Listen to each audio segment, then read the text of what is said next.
Hey, it's your Comet-Man here, reconvening with another video. My last two of 2023. God, where does the time go, huh? Could have sworn 2019 was just last year. God, this channel is now 3 years old now, I can't believe this. Whatever, not today. Today we are rejoining my three original main characters, Tom, John, and Alan, for yet again another adventure, the last one of the year, in J.A.T.S Part 3, Cargo. Without any more, let's jump right in. On the edge of the scorching deserty wasteland, after the Enforcer Knights took their payment of cattle, Old Mac has his remaining goats grazing on whatever shrubs they can scrounge. He thought he'd caught his break when a shiny metal object he thought he could maybe sell fell out of the sky. Until mysterious officials in black he'd never heard of restricted the whole mountain area. We open on a binoculars view of a militaristic van in the mountainy distance, the heat ripples of the sun making the three agents stationed there barely visible to our two rebels spying, begrudgingly posted near the only vantage point near the odoring ranch, making the lime-haired rebel restless from the smelliness. The rebel in purple warning him only wants to keep his cool. They'll strike with the rest of the raiding party when the vehicle moves through the same route as the last one. Meanwhile, the three agents, Tom, John, and Alan, tiredly roast in the scorching sun, while John plays old tapes, playing audios of old SRD legends and heroes taking charge against adversity in the most dire of odds. He and his team were on looky duty for the broken down vehicle, as they quickly rushed to respond to their comms as Director Lila radioed in, informing them that a relief squad of the elite forces would be coming to secure the cargo after sundown, and capably return it to the base, or to stay put. Director out. John took the sign they couldn't be trusted with the simple task of returning the cargo, and speech to his two fellow agents about how they weren't gonna make third-rank silver by just sitting around and waiting for help, but by taking action. Alan, immediately inspired, began on the plan to get up and awkwardly started attempting to push the trailer. Tom turning to John, questioning how they actually intended to get this cargo back to HQ. John imploring Tom that he has the technical genius to tinker with the van and get it rolling again. Tom reciting the exact sector dash rule of the SRD handbook that specifically prohibits tampering with any SRD technology or equipment without authorization from a higher ranking agent or specialist. While John continues the following sector dash of said rulebook, specifying unless in a dire situation. It's hours until sundown. Surely sitting that long in the scorching sun in pitch black suits would do them in before that rescue party gets here. I'm still not wanting to have it, while John continues to implore him to imagine the notoriety he would get for his science skills around the agency. Tom, still seeing through his ruse, was excited by the idea of technical tinkering around, and complies, I guess. As the two head to the engine, Alan eyes squintingly closed as he still tries to push the trailer, complaining it barely even feels like the other two are pushing, and earnestly cheering on his friend's work on the engine, ready for he would surely make quick work of this engine, until it actually took a few hours of tinkering. But the three were off, as the vehicle was once again rolling on the rocky road. John huffing off his exhausted impatience, the three were ready and on the road once more. Tom suggested backing out. They only had an hour and mere seconds left. Not enough time to take the route around the wastelands, Tom stated, until John answered with, then they would not be going around in the normal route, they would be going through the wasteland, to Tom's immediate detestment. But John knew it was just what they needed. Without any disruptions or diversions, they could make it just in time. Alan immediately diverts his attention to the two motorcycles on the surveillance cams tailing them. Is that the relief squad Lila sent for? Alan questioned. On motorcycles? Tom questioned him. Hey, I judge people based on their personality, not their ride, Alan responded.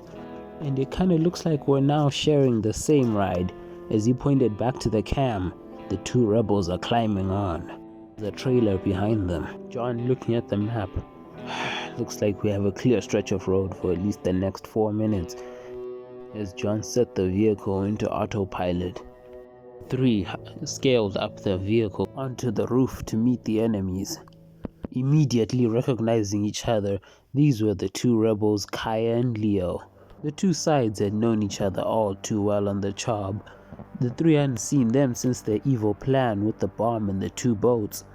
And you three black boot brats aren't getting in our way this time. We have a deadline to make, John said. So maybe could we postpone our little kerfuffle? John pleaded.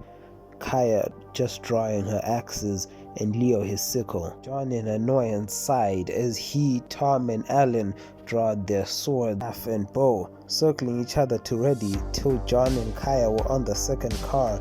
Leo, Alan and Tom on the first car to the vehicle. John and Kaya lock eyes, smirking.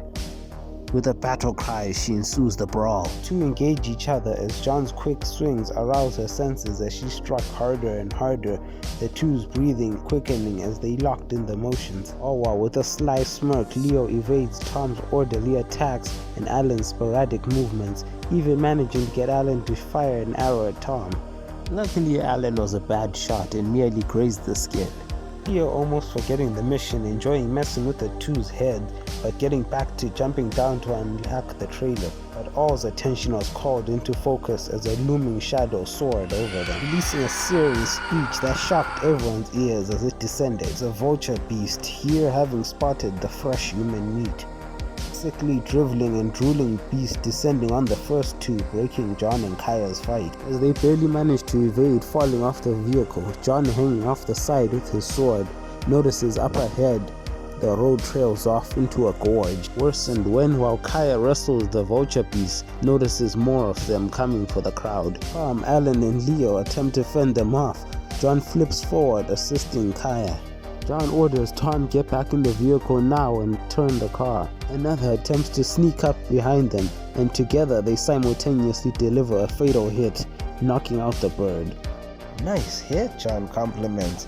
You're not too bad yourself, Kaya smirks, tripping him over, reminding John, all right, enemies, as she runs to complete the mission. But upon noticing the gorge, veered to the side, grabbing Leo and hopping into one of the trailers. Tom, covered by Alan, kicking one of the vultures away, slides through the window to futilely slam on the brakes. As Alan swings through the window, the two duck, bracing themselves, while John swings into the second trailer. As the vehicle flies through the air, coming to a rotating crash, John at lowest disorientedly wakes up on the sheet-covered metal structure, a pale, almost grayish hand on his face, sticking out from the plastic bag next to him.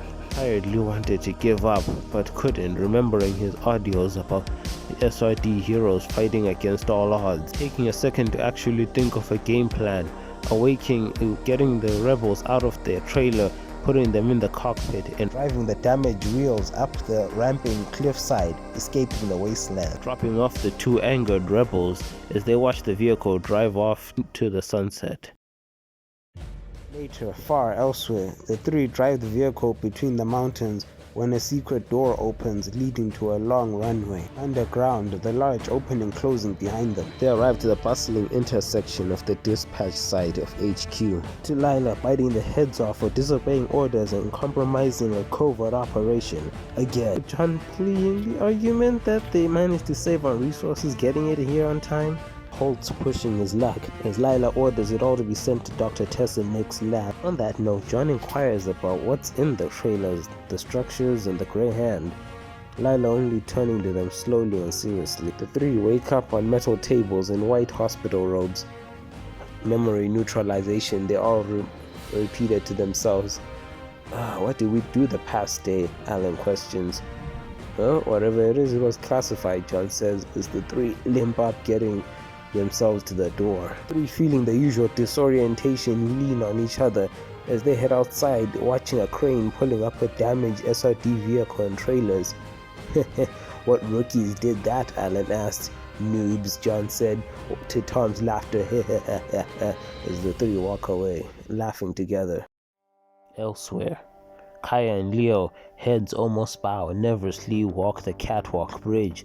through to the main entrance of the dimly lit mechanical den. Minions at work as the scarred blacksmith gives them a grumpy glance as they walk past.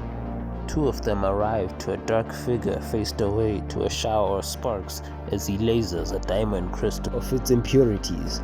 As Leo immediately jumps to explain himself, the mission's failure wasn't his fault, it was the Black Boots. They got a slight head turn from the figure, Leo immediately silent in quaking nervousness. "I warned you what would happen if you failed me again," the figure said as two hulking henchmen walked up, grabbing Leo in both arms. "We got a glimpse at the cargo," Kaya spouts. "All they had was some metal structures under some sheets. Father, please." He halts the henchman in quick thought as he started pacing past Leo, grabbing the sickle from his sheath, spinning it in his fingers, while Leo watched nervously. "So the SRD has the materials we need. It seems your raid wasn't all but useless." As he swings and throws the sickle, impaling it on an SRD crest badge on the wall, allowing a smirk as it crumbles to the floor.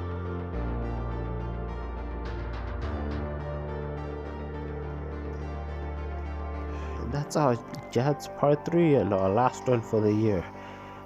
I hope I'm getting better and getting a better hand at writing the story and these characters. But as for the drawing, what did you guys think? Was it good, bad? Write it down in the comments. Let me know what you think of the story. Any tweaks or thoughts, I would love to hear. And with that, this is a wrap up of J.A.T.S for the year. Thank you so much for standing by me while I try to figure out this hypothetical comic series of theirs. Rest assured they will be back with more adventures next year. Got an Instagram, Comet-Man.comics, and with that, this is your Comet-Man signing out. Bye bye.